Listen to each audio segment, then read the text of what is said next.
Imagine waking up tomorrow and discovering that one simple rule of the universe has changed. Picture it.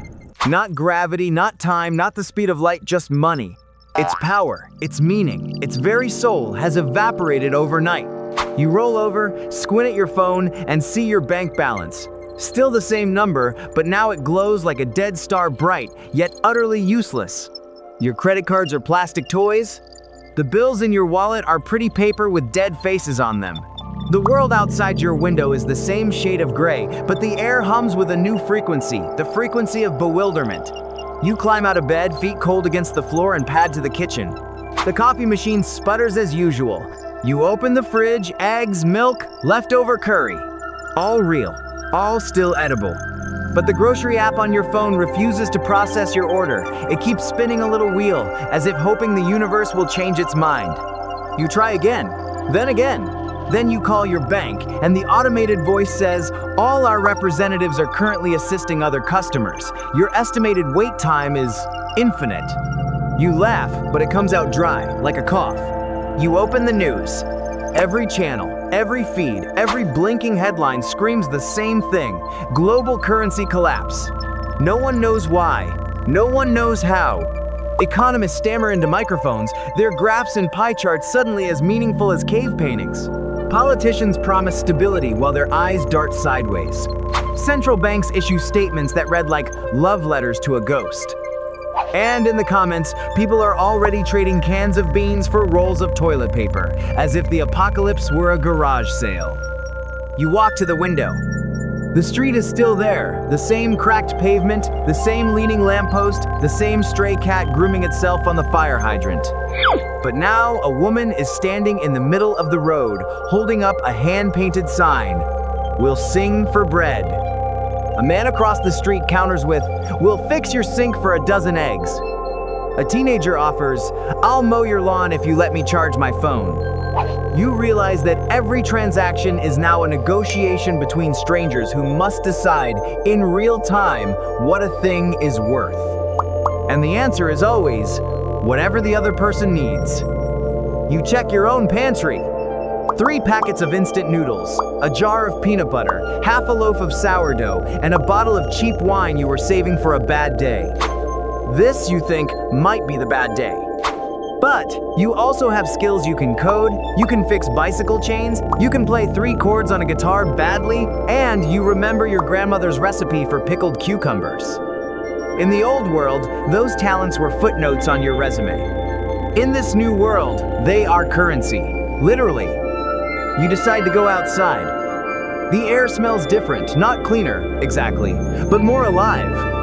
People are talking to each other without the buffer of screens and price tags. A baker is handing out loaves in exchange for stories. A plumber is fixing a leak in exchange for a haircut. A teacher is offering reading lessons for a basket of tomatoes.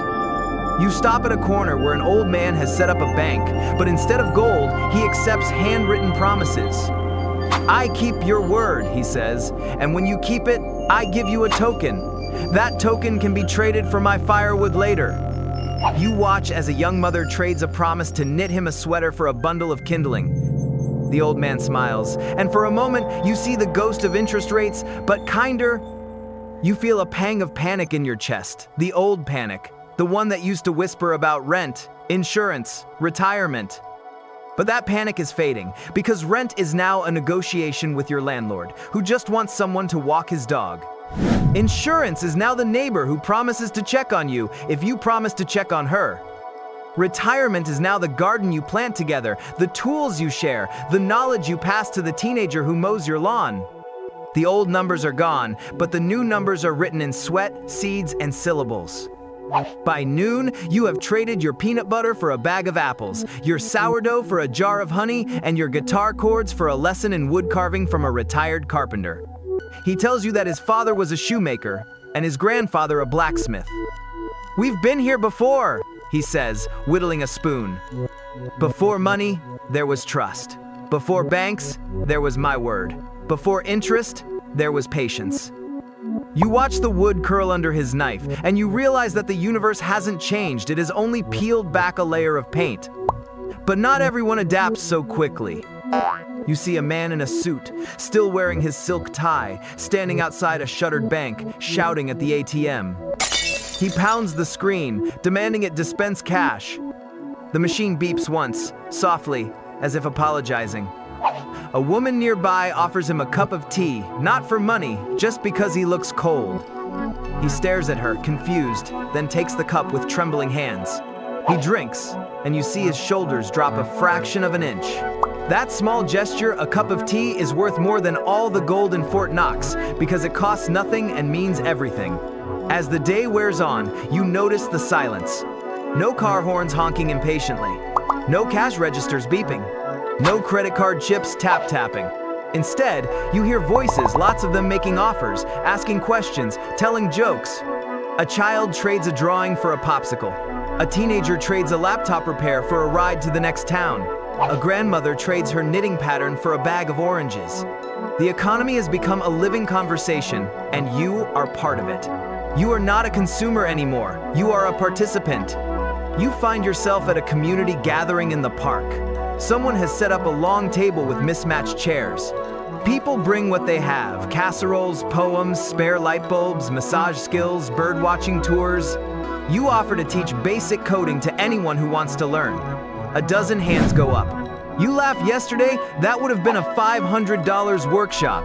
Today, it's a trade for a dozen eggs, a handwritten recipe, and a promise to water your plants while you're away. You accept, you feel rich, but the night brings doubt. You lie in bed, staring at the ceiling, and the old ghost of money whispers to you, "What about your savings? Your pension? Your children's college fund?" You try to calculate, but the numbers dissolve like sugar and rain. You realize that those numbers were never real, they were just promises written on digital smoke. The real wealth was always the food in your fridge, the strength in your hands, the love in your family, the trust in your neighbors. Money was just the mirror. Now the mirror is broken, and you see the face behind it your own. You dream that night of a world without coins. In the dream, you are walking through a marketplace where every stall has a sign. Take what you need, leave what you can. You pick up a loaf of bread, and the baker nods. You leave a jar of jam you made last summer. No one counts, no one weighs, no one haggles. The dream feels ancient, like a memory from before civilization. When you wake, you feel a strange peace, as if the universe has finally corrected a long-standing typo. The next morning, you walk to the bakery. The line is long, but no one is pushing. The baker announces, "I have 50 loaves today. Who needs them most?" A mother with 3 children steps forward. An elderly man who lives alone steps forward. A student who hasn't eaten in 2 days steps forward. The baker hands each of them a loaf without asking a single question. The crowd does not cheer. They just nod, as if witnessing the most natural thing in the world. You are the last in line. The baker looks at you and smiles. He says, "You look like someone who has finally stopped counting." You laugh, and the laugh comes from somewhere deeper than your throat.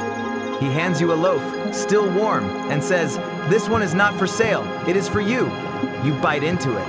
It tastes like morning simple, good, enough. You walk home, and the street feels wider, the sky feels taller.